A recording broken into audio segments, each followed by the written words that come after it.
നമസ്കാരം. പുരാണകഥകളുടെ അനന്തസാഗരമായ കഥാസരിത് സാഗരത്തിലേക്ക് ഏവർക്കും സ്വാഗതം. മഹാഭാരത യുദ്ധം അവസാനിച്ചിട്ടും അവസാനിക്കാത്ത ഒരു വേദനയുണ്ട്, കാലങ്ങൾക്കിപ്പുറവും മായാത്ത ഒരു മുറിവുണ്ട്. അത് ദ്രോണപുത്രനായ അശ്വത്ഥാമാവിന്റേതാണ്. അമിതമായ പൈതൃകവാത്സല്യത്തിൽ തുടങ്ങി അന്ധമായ പ്രതികാരത്തിലൂടെ കടന്ന് ഒടുവിൽ നിത്യമായ ശാപത്തിൽ തളച്ചിടപ്പെട്ട ഒരു മഹായോദ്ധാവിന്റെ കഥ. കോപവും നാശക്തിയും ഒത്തുചേർന്ന അശ്വത്ഥാമാവിന്റെ ജീവിതയാത്രയിലേക്ക് നമുക്ക് നോക്കാം. ഭാരതീയ പുരാണങ്ങളിലെ ഏറ്റവും ദാരുണമായ വിധി വേട്ടയാടിയ കഥാപാത്രങ്ങളിലൊരാളാണ് അശ്വത്ഥാമാവ്. ദ്രോണാചാര്യർക്കും കൃപിക്കും ജനിച്ച ഈ കുട്ടിക്ക് കുതിരയുടെ കരച്ചിലിന് സമാനമായ ശബ്ദമുണ്ടായിരുന്നതിനാലാണ് അശ്വത്ഥാമാവ് എന്ന് പേര് നൽകിയത്. ദാരിദ്ര്യം നിറഞ്ഞ ബാല്യമായിരുന്നു അവന്റേത്.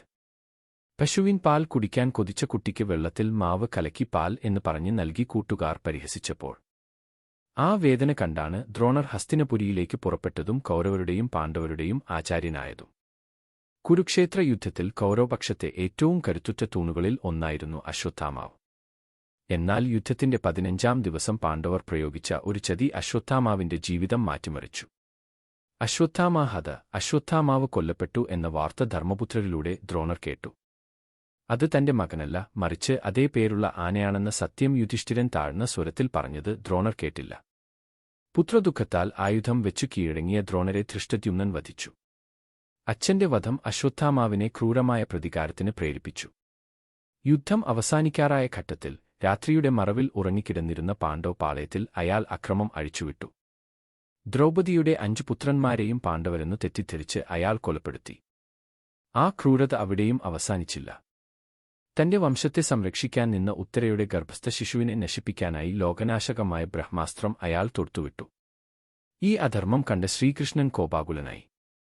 അശ്വത്ഥാമാവിനെതിരെ തന്റെ സുദർശൻ ചക്രം ഉയർത്താതെ തന്നെ ഭയാനകമായ ഒരു ശാപം നൽകി.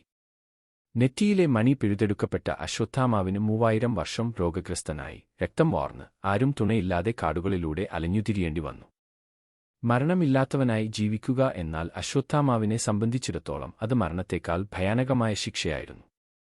വിശ്വാസങ്ങൾ പ്രകാരം ഇന്നും അശ്വത്ഥാമാവ് ഹിമാലയ സാനുക്കളിലും പുരാതന ക്ഷേത്രങ്ങളിലും അലഞ്ഞുതിരിയുന്നു. തന്റെ പാപഭാരം പേറി വിട്ടുമാറാത്ത മുറിവുകളുമായി അയാൾ ഇപ്പോഴും ജീവിക്കുന്നു എന്നാണ് സങ്കല്പം. കോപവും അമിതമായ വാത്സല്യവും ഒരു മനുഷ്യനെ എങ്ങനെ സർവനാശത്തിലേക്ക് നയിക്കും എന്നതിന്റെ ഉജ്ജ്വലമായ ഉദാഹരണമാണ് അശ്വത്ഥാമാവിന്റെ ജീവിതം. ഉപസംഹാരം.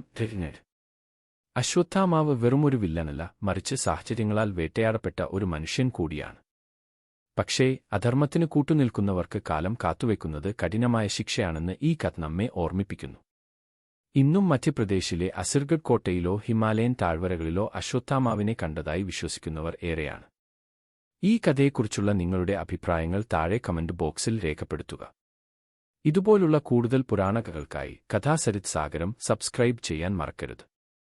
മറ്റൊരു വീഡിയോയുമായി വീണ്ടും കാണാം. നന്ദി, നമസ്കാരം.